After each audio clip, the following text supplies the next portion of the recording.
Last lecture मध्ये question number 3 मधला number 8 केला होता ना, नंबर 7.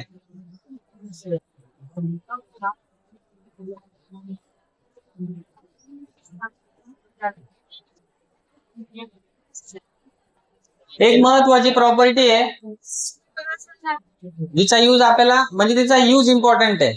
प्रॉपर्टीचा यूज कोणती प्रॉपर्टी ती लास्ट लेक्चर मध्ये तुम्हाला इथे लिहून दाखवली होती.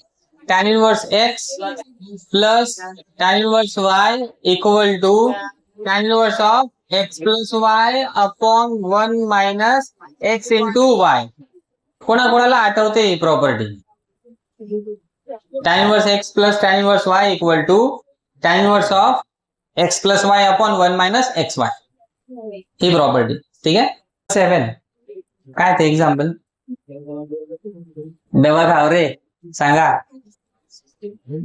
अरे बापरे, एक पण नाही. इकडे सांगा काय. tan inverse cos theta plus sin theta upon cos theta minus sin theta. बोलू नका, इकडे लक्ष द्या. इक्वल टू काय? पाय बाय 4 प्लस थीटा. हा, इथे कंडिशन असेल काहीतरी. इफ काय दिलाय? इफ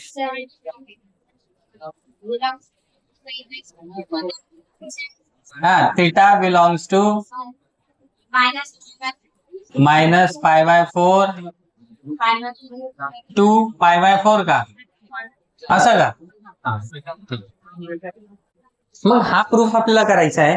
या प्रूफ साठी आपल्याला आहे ना त्या थेरमचा, जी मी काल तिथे लिहिली होती शेवटी, बरोबर आहे की नाही, जी आपली लास्ट थेरम आहे समजा, तिचा यूज खूप महत्वाचा आहे. तिचा यूज आपल्याला करायचा आहे.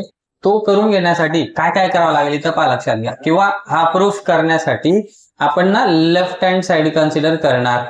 लेफ्ट हँड साइड काय सांगते आपल्याला? tan inverse of cos theta plus sin theta upon cos theta minus sin theta. हे जे ना, तर याच्यामध्ये बाहेर tan इनवर्स आहे, मध्ये पण आपल्याला ना tan फंक्शन आणायचं आहे. त्यासाठी इथे ना sin आणि cos दिलेले आहेत. हा cos थीटा आहे आणि हा sin थीटा आहे. याला जर कधी आपण डिवाइड बाय cos थीटा केला, म्हणजे cos थीटा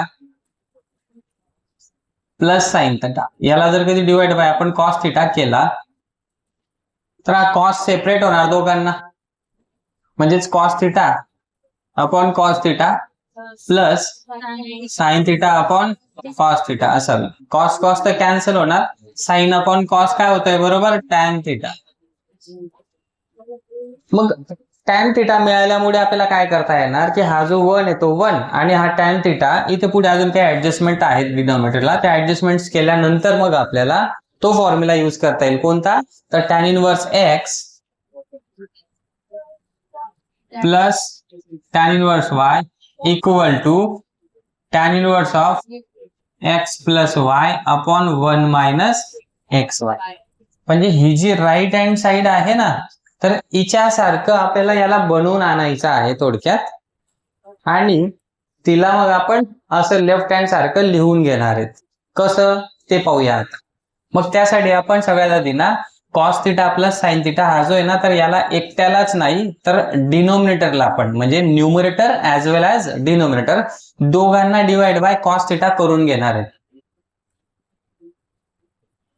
न्यूमरेटरला आहे cos theta plus sin theta, डिनोमिनेटरला आहे cos theta minus sin theta. Numerator आणि डिनोमिनेटर दोघांना डिवाइड बाय cos थीटा करायचा आहे, डिवाइड बाय cos थीटा. हे केल्यानंतर आपण आता दोघांचा जो काही cos थीटा हा बेस आहे ना, याला सेपरेट करून घेणार, न्यूमरेटर मध्ये पण आणि डिनोमिनेटर मध्ये पण. म्हणजे हे असं होणार tan inverse of cos theta upon cos theta plus sin theta upon cos theta divide by again here minus he step कोणाकोणाला समजताय काय केलंय तर ही प्रोसेस आपल्याला पुढे पण बऱ्याचदा करायची आहे. इथे आपण काय केलंय तर हा जो न्यूमरेटर आहे ना ज्याच्यामध्ये sine theta plus cos theta असं काहीतरी दिसतंय या दोघांना हा कॉस थिटा सेपरेट दिला याला पण आणि याला पण आहे पहा कॉस अपॉन कॉस आणि साइन अपॉन कॉस आणि दोघांच्या मध्ये प्लस जसं वरती केलं तसंच खाली पण केलेलं आहे. ठीक आहे हा कॉस थिटा कॅन्सल काय उरतोय तिथे 1 plus sine theta upon cos theta tan theta upon 1 minus tan theta. मग या ठिकाणी आपल्याला हा जो टॅन इनवर्स दिसतोय ना बाहेर तर त्याला सोडून मधला जो पार्ट आहे त्याच्यामध्ये पहा काहीतरी प्लस काहीतरी आहे अपॉन 1 मायनस हा टॅन थिटा इथं आहे पण याच्यासोबत काहीच नाही आपण 1 आहे त्याच्या मल्टिप्लिकेशन मध्ये असं कन्सिडर करू शकतो. हे असं का कन्सिडर केलं आपण कारण की या वरच्या दोघांचाच प्रोडक्ट इथं खाली आहे असं होतंय मग आणि हा जो फॉर्म्युला आहे या फॉर्म्युल्यामध्ये आपल्याला पहा इथं काय माहितीये की टॅन इनवर्स सोबत इथे वरती जे दोघं आहेत ऍडिशन मध्ये त्यांचा इथं प्रोडक्ट पण असला पाहिजे.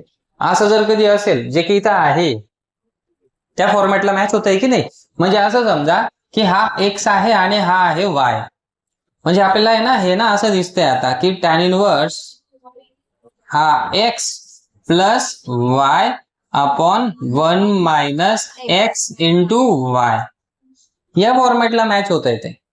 मग आपण याला काय लिहू शकतो tan inverse x plus tan inverse y म्हणजे एक्स सोबत पण टॅन इनवर्स आणि वाय सोबत पण टॅन इनवर्स या दोघांसोबत इंडिव्हिज्युअल टॅन इनवर्स बस तेच काम आपण आता इथे करणार आहे. मग याला आपण काय लिहू शकतो आता tan inverse of 1 plus tan inverse of tan theta tan inverse x plus tan inverse of y tan inverse of y ही स्टेप समजली का काय केलंय तर. ठीक आहे टॅन इनवर्स 1 ची व्हॅल्यू माहिती काय येते pi by 4 plus tan inverse of tan theta property सुरुवातीला शिकलोय आपण पहा काय येणार ओनली थिटा इथे वाटलं तर तुम्ही लिहू शकतात since tan inverse of tan theta equal to theta and tan inverse of 1 is equal to pi by 4. कोणाकोणाला समजतंय क्लिअर झालं. ठीक आहे हे आपलं लास्ट एक्झाम्पल होतं. या ट्रिग्नोमेट्री चॅप्टर मध्ये आपण खूप काही फॉर्म्युले शिकलो आहेत बरोबर. त्यातला हा एक लास्ट पार्ट आहे तो लास्ट पार्ट मी तुम्हाला सांगून देतो की काही अजून इम्पॉर्टंट फॉर्म्युले आहेत जे आपण ह्या चॅप्टर मध्ये यूज नाही केलेत पण ते पुढे जाऊन यूज करणार आहेत. इनवर्स ट्रिग्नोमेट्रीचे इनवर्स ट्रिग्नोमेट्रीच्या एक्सरसाइज मध्ये आपण यूज नाही केलेत पण पुढे यूज करणार आहेत. कोणते ते सांगतो पा tan inverse of twice x शेवटी पहा तुम्हाला सम इम्पॉर्टंट फॉर्म्युलांमध्ये लिहून दिलेला आहे आठवतंय का 1 प्लस एक्स याला तुम्ही काय लिहू शकता तुम्ही ऑब्झर्वेशन मध्ये घेतलेल्या असतील या गोष्टी सॉरी साइन इनवर्स त्यानंतर cos inverse 1 minus x square upon 1 plus x त्यानंतर tan inverse twice x upon 1 minus x square ह्या तिघ आयडेंटिटीज मी तुम्हाला लिहून दिल्या आहेत पहा आहेत का साइन इनवर्स कॉस इनवर्स आणि टॅन इनवर्स सगळ्यात शेवटी नोट्स मध्ये नोट्स केल्यात का आपण कोणी कोणी केल्यात हे तिघ फॉर्म्युले पहा एकदा व्यवस्थित तुम्ही स्वतः पहा काय लिहून दिलेत पहा बरं म्हणजे तुम्ही काय सोबत आणले का नाही आहेत लक्षात.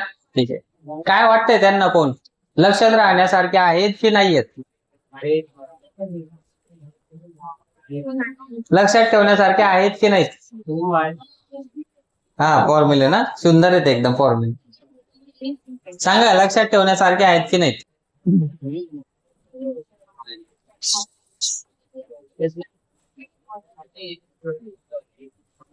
असा फॉर्मॅट कुठे पाहिला आहे तुम्ही? Very good. कुठे पाहिला आहे? डबल अँगल्स मध्ये. थोडा थोडा डबल अँगलचा जो फॉर्मॅट आहे ना तो मॅच होतोय.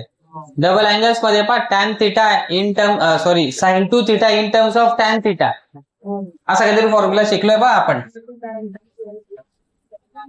Sign two theta equal to काय असतो?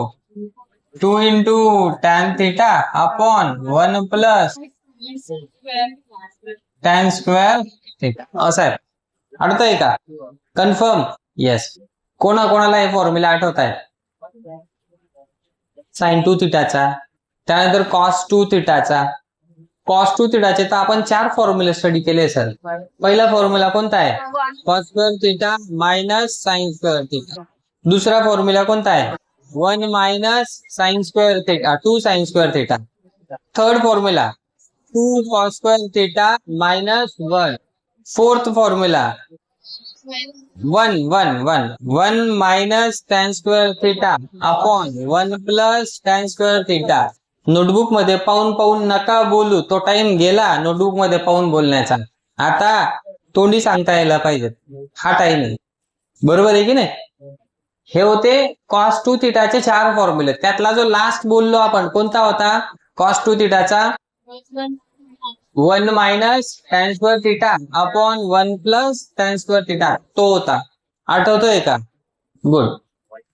त्यानंतर आपण शेवटचा फॉर्म्युला पाहिला होता टॅन टू थिटाचा. टॅन टू थिटा मध्ये काय पाहिलं होतं आपण? 2 tan two theta equal to 2 tan theta upon 1 minus tan square theta. एक गोष्ट लक्षात ठेवा, जो फॉर्म्युला साइन टू थिटाचा आहे ना तसाच सेम, फक्त प्लस मायनसचा डिफरन्स आहे टॅन टू थिटाच्या फॉर्म्युलामध्ये. म्हणजे साइन टू थिटाचा असा आहे ना तसाच बिलकुल टॅन टू थिटाचा आहे. फक्त प्रॉब्लेम किंवा फरक काय इथे की 1 मायनस टॅन थिटा येतात, 1 मायनस टॅन स्क्वेअर थिटा. हे कोणाकोणाला माहिती ना तुम्हाला? Yes, very good. हे डबल अँगलचे फॉर्म्युले होते, त्यांच्या रिलेटेडच हे 3 फॉर्म्युले तुम्हाला लिहून दिलेत नोट्स मध्ये. एकदा घरी जाऊन व्यवस्थित पहा प्रत्येकाने, ठीक आहे ना? मी उद्या तुम्हाला हे जे सम इम्पॉर्टंट फॉर्म्युले म्हणून 3च आहेत ना? येस, हे 3 विचारेल, सांगता यायला पाहिजेत.